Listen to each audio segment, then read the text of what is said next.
കൊള്ളാം, പാർട്ടിക്ക് ഭാവനയുണ്ട്, അതും പൂവിനകത്ത്.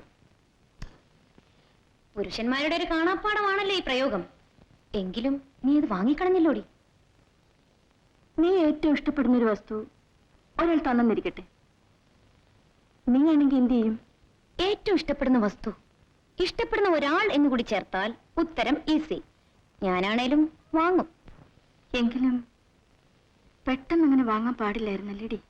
ഒരിക്കലും പാടില്ലായിരുന്നു. അയാൾ വെച്ച് നീട്ടി, നീ വാങ്ങി. ഇതിലെന്താടി ഒരു ത്രില്ല്? ഞാനായിരുന്നെങ്കിൽ അയാളെ ചുരുങ്ങിയതൊരു 50 പ്രാവശ്യമെങ്കിലും നടത്തി വായി വരുന്നതെല്ലാം പറഞ്ഞ് ആളൊരു പരുവമാവുമ്പോ